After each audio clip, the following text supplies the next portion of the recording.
then basically they set up a payment plan, which we've started early enough that you split this out over 12 or 13 months, and it's not as bad as it would be if you had to come up lump sum, obviously. So, well, I think everything is included. Airfare, you know, the whole 9 yards, plus an entire year's worth of lunchtime education. So, I think it's a $95 registration fee, and then there's some other little things, and you can inquire about those. They do have an insurance program. I think it's $100 if your child takes ill or something or gets injured and is in hospital. They will actually fly you over to take care of them. So it's a... Is that what that all-inclusive insurance plan Yes. is? Okay. So, yeah, you've got the enrollment fee. So the total cost includes the enrollment fee is $95, the program fee. They've got some departure fees, and those typically go down. Because of the cruise at the end on this particular tour, we have to leave on a weekend because the way it dovetails into the cruise departure. You don't have to get the insurance. That's up to you. I mean, I'm always on the trip with my daughter, so I don't worry about it. But, so that is the process in terms of enrollment. Once you've enrolled, the price is locked in. It will go up probably in September, then in October or something like that. If we get, I think it's 3 or 4 signed up, then it's locked in for anybody that signs up later, which is a pretty good deal in that sense. So that's the process of signing up. And I'll give you my email address in case you have questions. Obviously, your students can inquire as well. So that's the website, and you can poke around on it. You can look at some of the other tours. The kids selected this one because, I mean, Italy and Greece, how can you go wrong? And it's long enough. You don't want to go for 10 days because it's like a 14-hour flight. And then you're just not there long enough for having invested so much time on the plane, and about 50% of your cost is airfare and ground transportation. So a longer tour is not necessarily that much expensive. In fact, the price per day goes down dramatically as the tour gets longer. So it becomes a better and better bargain. I've been on this tour once. It is well put together. It is a really well put together tour. There's very little downtime. I thought it was only 10-hour flight to Milan. It's 10 hours to England from here. I've done it way too often. So they go into England and then... Yeah, you don't fly direct into Milan. Do they have any type of layover in between, or they just go... It's just, in fact, a couple times we've barely made our transfer. It's like 2 hours, but now with the security stuff, because you're going from international flights to continental flights. And so you have to go through security all over again in Gatwick. You go from the international side to the local side. So, I mean, when I say barely made, I mean we had like 40 minutes, but we were starting to sweat a little bit. But yeah, they usually switch us through London, and it's always on major airlines. We've flown New Zealand, we've flown British Airways, we've been on Alitalia one time, and the kids hated the food, but I thought it was wonderful. There was no pizza. It's never been on a cheap airline. It's always, you know, nice airlines. So you don't know which airline? No, you don't know. Because the group coming from South Dakota might be on a different airline. We all meet in Milan. They try and bring you all in within a couple of hours of each other. Okay, what I did want to show you here, and this is Chartres issues here.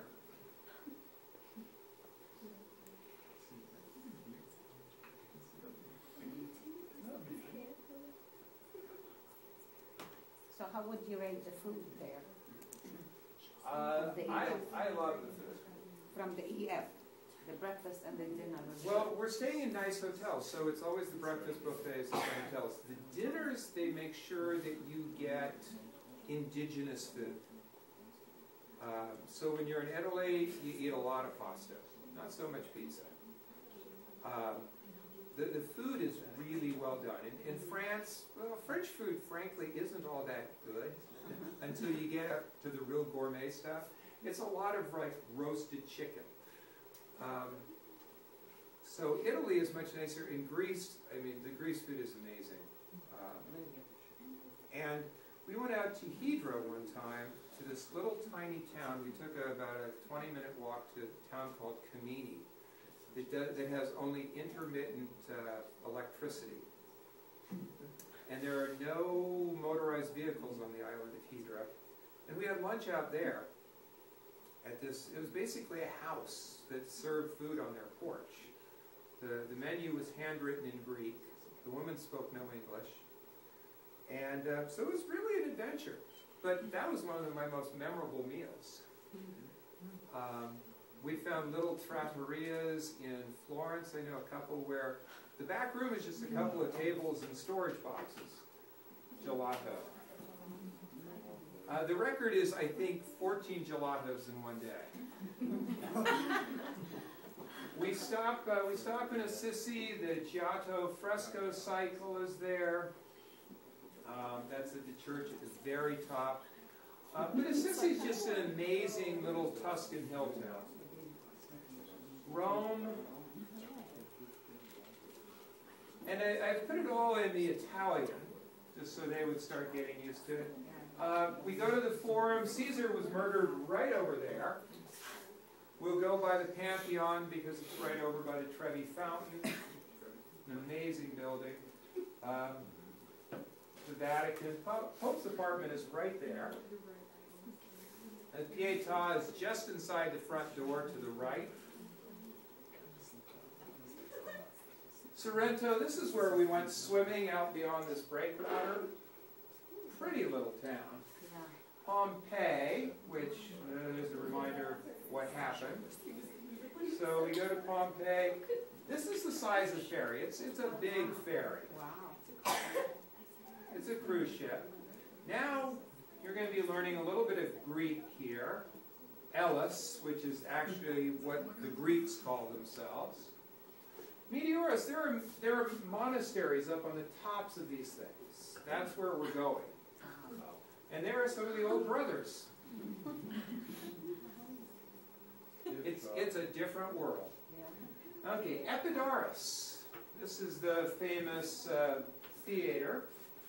Mycenae, the Lion Gate. We'll be taking tours of these places. I didn't put in Delphi just because it was getting long. Athens. And Caryatid Maidens. And then the Parthenon.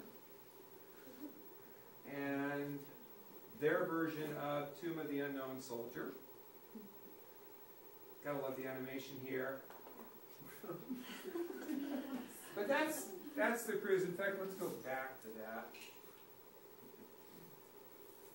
So we start in Athens, and to Mykonos, and then up here to Ephesus, which is actually in Turkey. The actual town is, what am I blanking out? Kusadasi.